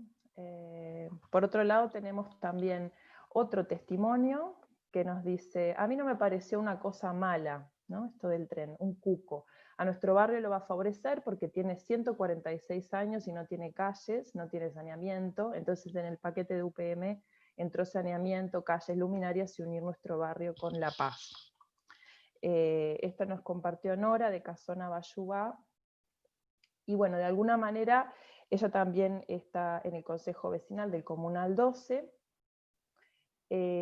Fue el único testimonio que realmente estuvo a favor del que se manifestó explícitamente a favor del proyecto. Acá en este pequeño esquema pueden visualizar las organizaciones que consultamos, que son 15, y un espectro que es como la foto que tomamos al momento de hacer el trabajo de campo. Como bien dijo Verónica, ahora hay otro escenario, y también se dieron procesos interesantes durante el trabajo de campo por el cual muchas organizaciones que no tenían posicionamiento, que estarían situadas en el centro de este continuum que hicimos, ¿no? Donde a la derecha están las organizaciones a favor, a la izquierda en contra.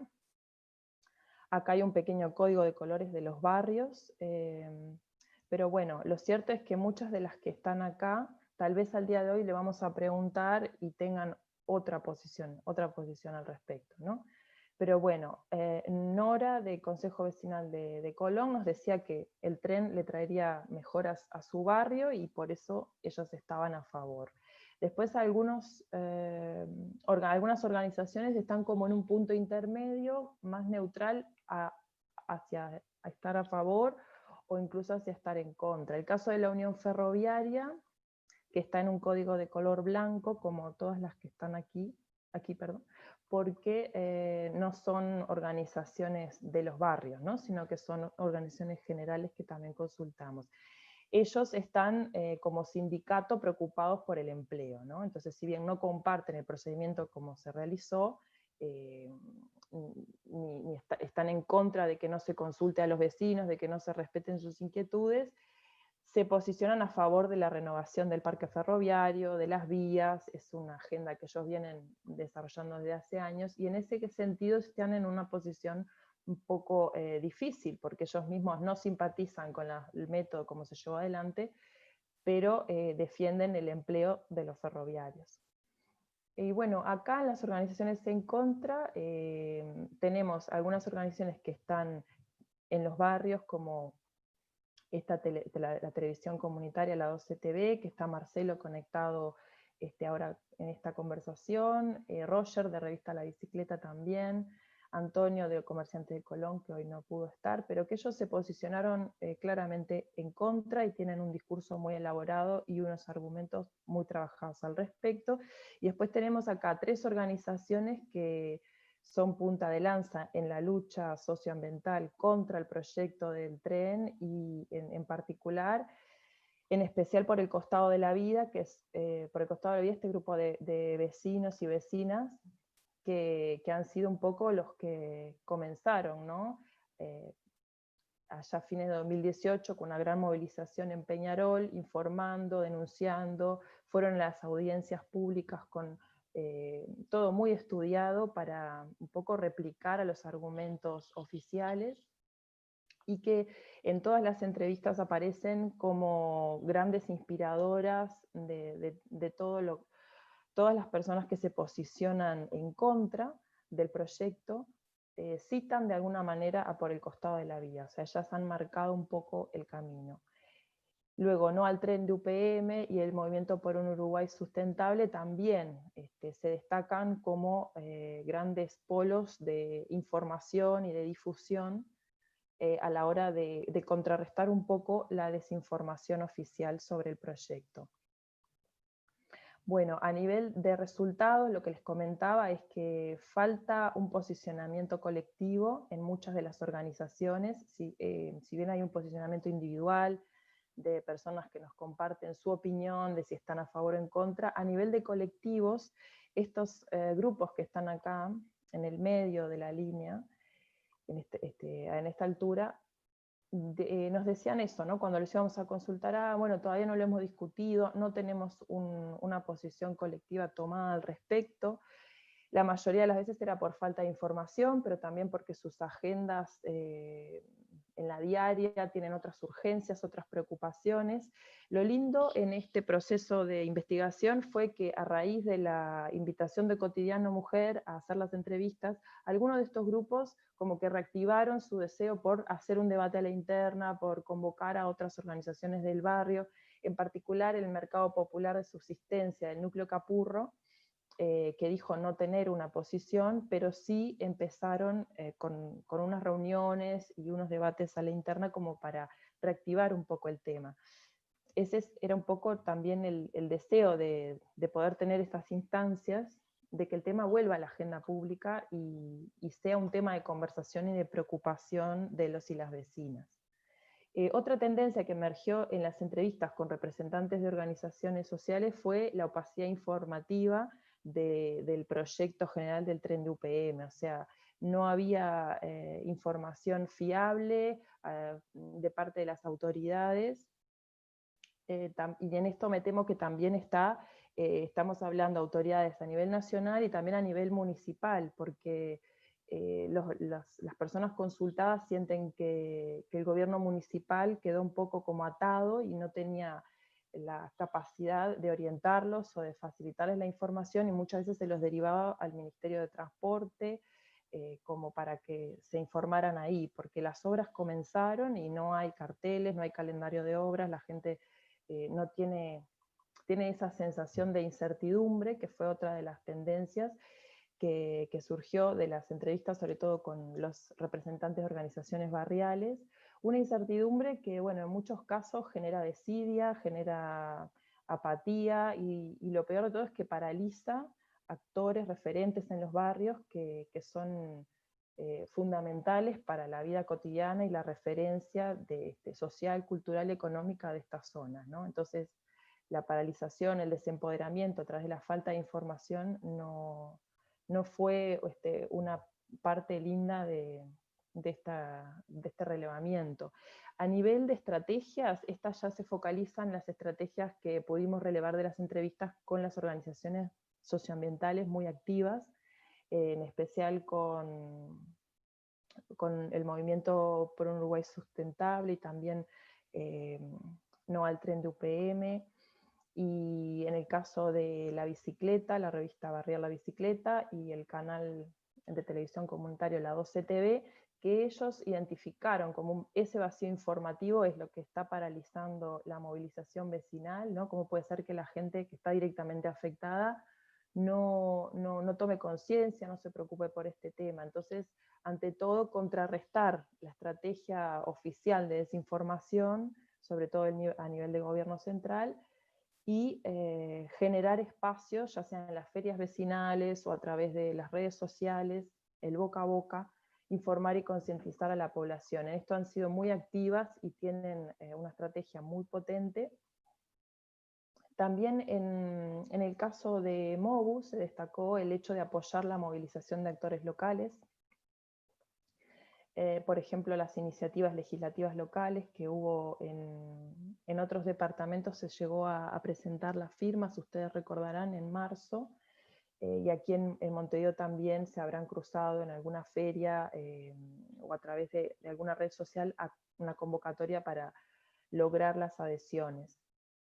Finalmente, en la parte de desafíos, los movimientos socioambientales tienen el gran desafío de combatir todo un aparato represivo estatal que ha ido contra movilizaciones pacíficas. Recordemos la Marcha del Agua el 22 de marzo del 2019, donde policías infiltrados agredieron a manifestantes y activistas por el costado de la vía.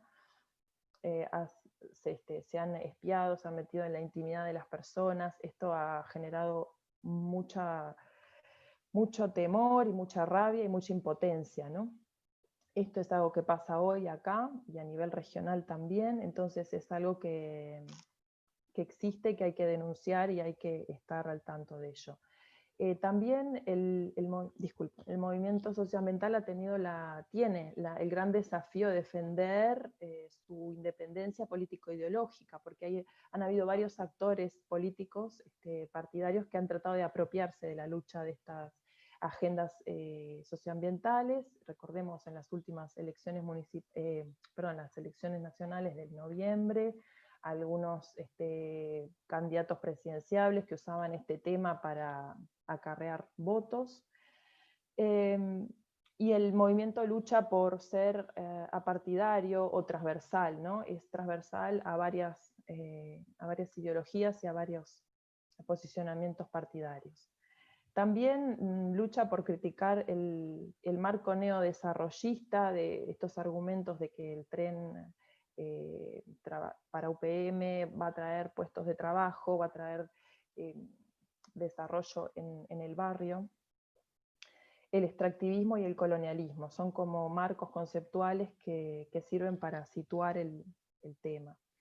Y finalmente articular un movimiento socioambiental diverso, porque a lo largo de esta pequeña investigación han surgido también indicios de que hay conflictos a la interna del propio movimiento socioambiental, distintas formas de entender, de pensar, de practicar la política, y eso a veces también desvía las fuerzas del objetivo común, que es justamente criticar el despliegue del ferrocarril central, ¿no? Que ya está en marcha, que ya están los vecinos con las máquinas en las puertas de sus casas, cavando, sin tener la previsión de los carteles de obra, las señalizaciones. Esto ya está pasando en Sayago.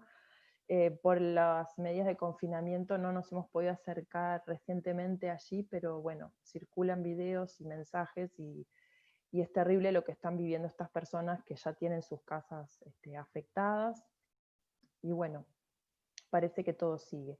A nivel de reflexiones finales, si no me quiero extender, para dar paso a Adriana de Puncis, esta falta de posicionamiento colectivo, de opacidad informativa y de incertidumbres que marcábamos como 3 tendencias, son factores debilitantes del potencial de las organizaciones locales como actores referentes y como interlocutores ante quienes el poder político y económico tiene que informar y convocar en procesos participativos ciudadanos. Como le decía, la potente movilización socioambiental, aunque lucha contra el silenciamiento y la censura en los grandes medios, sí tiene una presencia fuerte que va de manera intermitente, recordándonos todo el tiempo que el tema está en la agenda y que tiene que discutirse y debatirse con mayor transparencia. El tema del posicionamiento de las organizaciones es un proceso dinámico y en marcha, por lo tanto, lo que yo les transmití hoy es una mera foto y de titulares. La pregunta es ahora si ante el nuevo escenario político por las elecciones municipales que se vienen, pero también el nuevo escenario económico marcado por la crisis sanitaria, económica, social que nos deja la pandemia, podría haber una nueva capacidad de organizarse y de disputar hegemonía en este tema. Y bueno, lo dejo por acá para poder seguir con el debate y estar atentas a todos los comentarios, sugerencias y preguntas que tengan. Muchas gracias.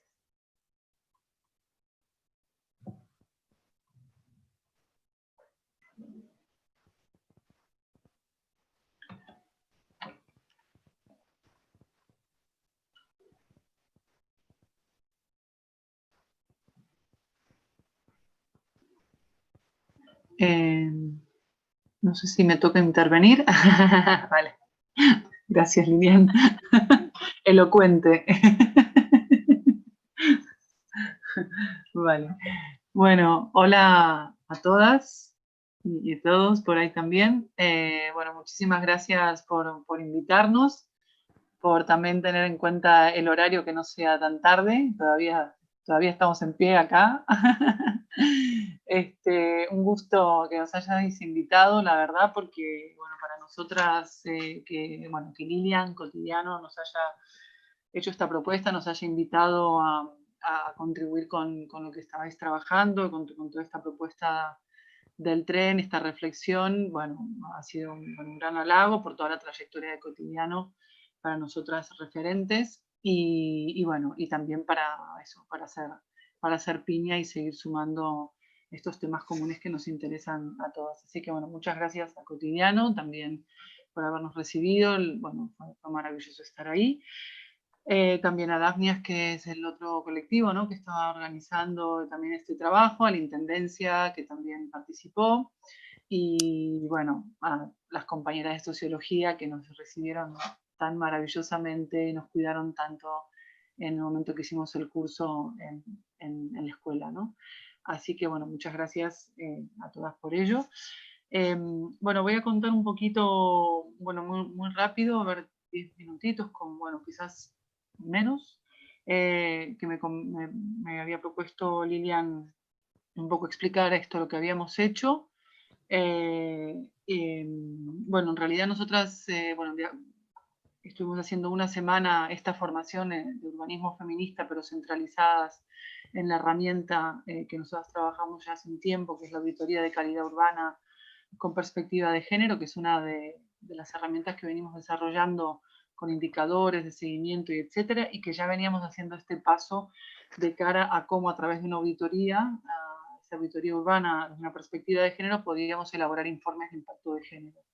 Acá nosotras también, en nuestro contexto, bueno, ahora estoy en Barcelona, en Cataluña, en España, es una herramienta que estamos intentando potenciar. Creemos que es imprescindible, ¿no? Todas las actuaciones que se generan, digamos, a nivel de cualquier política pública, generan impactos en la vida de las personas, las que atañen a las transformaciones urbanísticas o las transformaciones sobre los espacios tienen el impacto que ya estamos viendo, ¿no?, con todo lo que han explicado las compañeras. Los espacios son nuestra base, nuestro sustento físico, ¿no? Desarrollamos la vida cotidiana, que es, como comentaba Jenny, ¿no?, desde donde nosotros trabajamos como propuesta metodológica. Por lo tanto, nos parece, bueno, fundamental el abordaje de un informe de impacto de género desde un punto de vista urbano, ¿no? Nosotras, cuando empezamos a hacer estos trabajos metodológicos también de los informes de impacto de género, veníamos mirando cómo se estaban realizando acá. Acá en algunos proyectos se pide que existan estos informes, ¿no? En el caso de ustedes ha sido una iniciativa, ¿no?, entendemos, ciudadana, ¿no?, para poder realizar esto como organizaciones y también a nivel desde la universidad y eso, pero no, acá son iniciativas que, bueno, que de alguna manera también están legisladas, que no son de obligado cumplimiento, y que nosotros lo que intentamos es que se cumplan, ¿no?, porque se sugieren, pero no son herramientas que en este momento tengan un obligado cumplimiento, como podría ser un informe ambiental, que acá, por ejemplo, en el contexto donde estamos, proyectos de este tipo tienen que tener un informe de impacto ambiental sí o sí, ¿no? En cambio, un informe de impacto de género no es obligatorio, ¿no? Entonces, nuestra batalla es esta, entiendo que la de ustedes también, y entonces, ¿qué aporta estos informes de impacto de género, ¿no? O sea, lo que aporta es justamente todo un trabajo de análisis, que es todo lo que las compañeras han explicado, ¿no? Una aproximación a entender una transformación, en este caso un impacto, una transformación urbana en la vida de las personas, y lo que hace es justamente evidenciar que no nos impacta a todas las personas de igual manera, ¿no? Y que si queremos garantizar la igualdad de oportunidades en el acceso a la ciudad, al territorio y en los barrios, pues esto se tiene que medir, ¿no? No tiene por qué dar siempre negativo, podría dar positivo. Estaría bien saber qué es lo que es positivo en un impacto de una actuación de este tipo. En este caso nos encontrábamos con lo que teníamos delante, con ya muchos aspectos que, sin empezar el informe, ya había muchos indicios muchos aspectos negativos que estaban sucediendo, ¿no? Por lo tanto, a nosotras fue un gran desafío también trabajar en la envergadura de este proyecto, ¿no? Porque estamos hablando de una infraestructura, ¿no? Que cuando hablamos de planeamiento, de urbanismo, las infraestructuras son aquellas cosas que no sabemos por dónde agarrarlas, ¿no? O sea, se trabaja la perspectiva de género en los diseños de los espacios, en los equipamientos. Bueno, tampoco es que se trabaje en grande en tantos temas, pero bueno, se trabaja más en estos temas de una escala más de barrio, más arquitectónico, pero no son trabajos que se hagan a un nivel de una infraestructura de estas características, ¿no? Por lo tanto, a nosotras nos parecía muy valiente, muy necesario y queríamos contribuir acá, ¿no? Entonces, el trabajo que hicimos fue una semana súper intensa, que, bueno, que también entendemos que como trabajo era muy bueno comenzar por una formación, ¿no? Porque era la manera que las personas que luego iban a seguir con el trabajo pudieran poner, digamos, una metodología en común. Fue un grupo muy diverso, ¿no? Que eso también era condición, ¿no? Para poder hacer un buen trabajo de este tipo. Una formación transversal, el equipo era transversal, había unas 40 personas, de mayorías mujeres, pero de diferentes disciplinas, de organizaciones sociales, referentes barriales, la intendencia, las universidades. Dentro de la universidad había sociólogas, había arquitectas, había ingenieras, había ambientólogas. O sea, era un grupo impecable, ¿no? Para un trabajo de este tipo. Por lo tanto, ya el grupo en sí ya tenía una metodología inicial que estaba, bueno, que consideramos que era potente, ¿no? También había personas, mujeres vecinas que estaban dentro del grupo, que tenían dobles roles, digamos, como técnicas o como referentes barriales, también eran vecinas. Por lo tanto, acá todas las experiencias estaban en la mesa, ¿no? Entonces hacíamos toda una mañana, digamos, todas las mañanas durante esta semana, era muy de formación de conceptos del urbanismo feminista y enseguida aterrizados a la herramienta, ¿no? Que queríamos aplicar de esta metodología de auditoría, que se basa en una diagnosis desde una perspectiva de género interseccional, como, bueno, todo el trabajo que comentaron Jenny y Sofía, ¿no? Con todo el detalle, ¿no? del tipo de información recogida, la cuantitativa, la cualitativa, ¿no? De eso se trataba, ¿no? De recoger al máximo esta información, y luego el trabajo de campo, ¿no? De salir a recorrer, de mirarlo, ¿no? De esta experiencia encarnada, ¿no? De vivir los territorios y de entender lo que estaba pasando, ¿no? Y luego trabajamos, digamos, las cualidades, ¿no? Las variables de análisis, que si la proximidad, que si la vitalidad, que si la autonomía, ¿no? Ya más de cara a cómo se podían elaborar propuestas, ¿no? Que un informe de impacto de género tiene también el componente, además del componente del análisis, ¿no?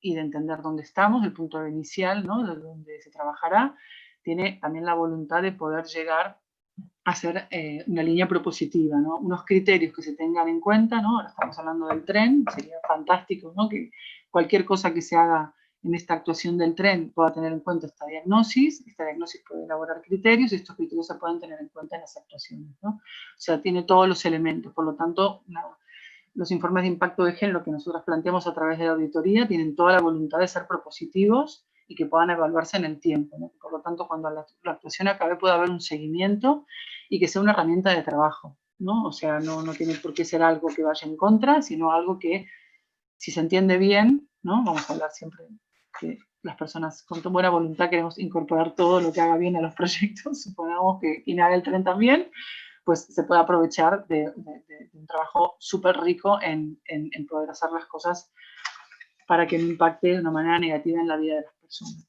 Entonces, bueno, temas así también que comentar de lo que han comentado las compañeras, ¿no?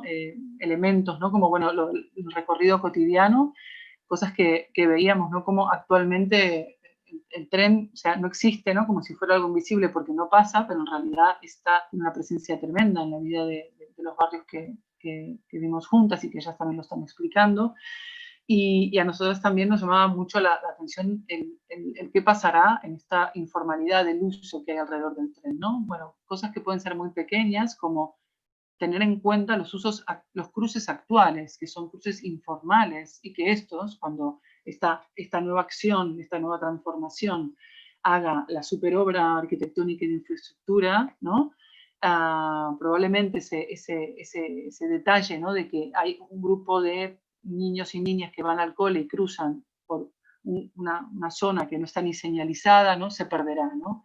Y hoy el tren, esas vías, tienen mucha permeabilidad, ¿no? Para el uso de estas personas, entrelazando esta red cotidiana, ¿no? Y también el riesgo, ¿no? De esta actuación que no tenga en cuenta esta vivencia actual, que se ha apropiado territorialmente y se ha hecho suyo de alguna manera el tren, ¿no? Porque como hoy no pasa, podemos usarlo de esta manera más transversal, pues será una barrera mucho más importante que la que hoy es, ¿no?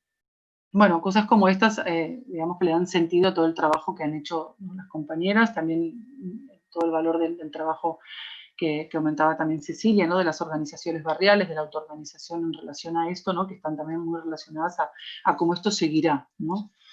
Y dar cuenta, ¿no? de que todo este trabajo se ponga sobre la mesa, ¿no? También, bueno, mucho valor a todo el trabajo de poner a las mujeres como protagonistas de los estudios, ¿no? O sea, hacemos informes de impacto de género y sí, hablamos con mujeres, sí. No, podemos no hablar con los hombres a veces cuando hacemos estos informes, o sea, nosotras damos mucho valor a esto, los hombres hablan en otros contextos, hablan en otros espacios, por lo tanto, bueno, festejamos, ¿no? De alguna manera que haya espacios, ¿no? Agradecemos que haya espacios donde las que hablan desde esa experiencia cotidiana sean las mujeres porque hablan de la vida cotidiana de todo el barrio, ¿no? Por lo que ya sabemos de su experiencia encarnada, etcétera, ¿no? También, bueno, había apuntado muchos aspectos, pero bueno, creo que sí, también el tema del trayecto, ¿no? Que lo comentaron mucho las compañeras, las sociólogas, ¿no? De lo que es las obras, ¿no? También en los impactos, ¿no? Pensamos siempre en las obras finales, pero quizás estamos acá, no sé cuántos años con obras entre medio, ¿no? ¿Cómo es esa transición? ¿No? Esto también es muy importante tener en cuenta, ¿no? Que la vida de las personas, la vida cotidiana estará afectada por unos procesos de obra que en general, en las obras urbanísticas, no se tienen en cuenta, ¿no? Cuando se cortan calles, cuando se ponen andamios, cuando se afecta de esta manera, ¿no? Se piensa, ¿no? En el impacto en función, bueno, cuando se piensa en un impacto, ¿no? Pero, supongamos, se piensa en la obra final, pero luego tenemos quizás 10 años de obra, ¿no? Una obra de infraestructura de estas características nos puede impactar nuestro último tramo de vida, nuestros primeros 10 años de vida, o aquellos 10 años donde sea que nos pillen, ¿no? Por lo tanto, muy interesante el hincapié sobre testimonios del miedo a las obras y todo lo que pasará, porque tal cual, ¿no? En este trayecto va a ser tierra de nadie, ¿no? O tierra, digamos, de la prioridad de la obra, ¿no? Algunos otros aspectos que comentaban también las compañeras, ¿no? También el valor, ¿no? De todo, la recogida de datos y la sistematización, ¿no? Nosotras también digamos, trabajar mucho la metodología y también visibilizar todo aquello que no es, evidentemente, los datos cuantitativos, que no están segregados, que las compañías han hecho todo este mapeo y lo han visibilizado, ¿no? Es un gran valor y una gran necesidad, y también el mapeo y la recolección de información y la sistematización de lo cualitativo, ¿no? Porque lo que es cualitativo acá no mide, no computa, no tiene valor. Nuevamente, o sea, la vida cotidiana tiene una cantidad de información cualitativa que se puede medir, sí, pero bueno, es mucho esfuerzo metodológico, ¿no? Porque no tenemos todos los datos, hay que ir a hacer este trabajo de campo, ¿no? Pormenorizado. Por lo tanto, es fundamental darle este valor, el trabajo lo está haciendo, ¿no? Por lo tanto, bueno, vemos que tiene mucho valor toda esta recogida de información que también se puede seguir alimentando permanentemente, ¿no? Y cruzada con todos los datos cuantitativos. Por lo tanto, también, bueno, mucho valor a toda esta información sistematizada y recogida.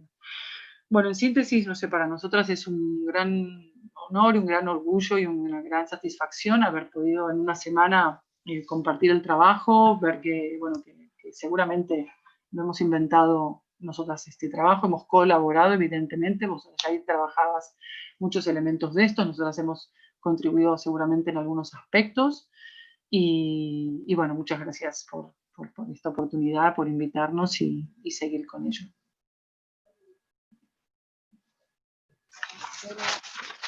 Muchas gracias, gracias Adriana, gracias Cecilia, gracias a todas. En realidad, como habrán visto, nuestros tiempos se nos fueron, porque en realidad es un trabajo que involucró varias personas, y no sé si hay alguien, no se presentó ninguna pregunta específica en el chat, pero si hay alguien que lo quiere hacer, de todas maneras estamos como sobre la hora que nos habíamos previsto.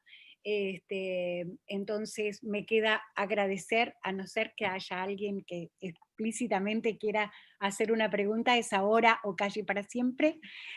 No para siempre, sino para este momento, porque bueno, habrá un momento de entregar los documentos, y que puedan reflexionar, y sobre todo hay un momento en que con todo esto, como decía recién Adriana, tenemos que ver qué hacemos, porque bueno, estas afectaciones no son para quedarnos con la afectación, sino ver qué es lo que vamos a hacer, cómo nos vamos a parar como ciudadanía. Y quiero recuperar acá en este cierre dos cosas. Una es el desarrollo del pensamiento crítico y de la organización territorial como una necesidad ciudadana. Es decir, necesitamos arraigarnos en los territorios y desde allí pensar nuestra vida, porque la sostenibilidad de la vida en realidad tiene que ver con el lugar donde estamos, donde vivimos, y no solo donde trabajamos, ¿no? Sino justamente la sostenibilidad impugna ese concepto de trabajar para el mercado y recupera trabajar para la vida, que trabajar para la vida hacemos cuidando, y necesitamos ciudades cuidadoras y ciudades que cuiden a sus habitantes, que cuiden a sus niñas y niños, pero que cuiden la sociabilidad, porque la democracia no es una palabra para ser puesta en los contextos electorales, sino para vivirla cotidianamente, y eso tiene que ver con nuestra vida cotidiana. Entonces, recuperando eso del pensamiento crítico y de algunas cosas, desafíos que hoy tenemos en la pospandemia, que nos cruzan y nos atraviesan, no como tensiones y contradicciones. Creo que tenemos, toda la ciudadanía, tenemos el gran desafío de incorporar mucho más las dimensiones ambientales y las dimensiones ecológicas a nuestra vida cotidiana y sobre todo a nuestro pensamiento político. Creo que acá se ha dado una división, una separación entre una cosa y la otra, y entonces como mañana es el Día Mundial del Medio Ambiente, a las 5 de la tarde está convocada en la explanada de la Intendencia un encuentro de organizaciones muy diversas en defensa de la tierra, el agua y en general de la sostenibilidad de la vida, así que tal vez nos vemos allí y seguimos intercambiando. Agradecerles a todas y a todos, a las organizaciones que colaboraron con su pensamiento para hacer posible esto, también a la Intendencia que hizo posible el trabajo y el aporte de la Facultad de Ciencias Sociales en esta investigación, y bueno, y a todas las personas que nos acompañaron esta tarde, así que muchas gracias, y bueno, nada, seguimos en contacto y haciendo cosas, y sobre todo pensando la ciudad. Tenemos elecciones en septiembre, y esta fuerza del feminismo que se expresa en las calles, como ayer, contra la violencia de género y todas sus manifestaciones, también tiene que tener una fuerza propositiva de qué ciudad queremos habitar, cuál es la ciudad feminista para todas las personas, ¿no? Y entonces, bueno, tenemos ese desafío y seguramente tendremos una gran asamblea cuando nos podamos ver presencialmente y debatir ahí entre todas estas propuestas. Así que muchísimas gracias por habernos acompañado hoy en la tarde.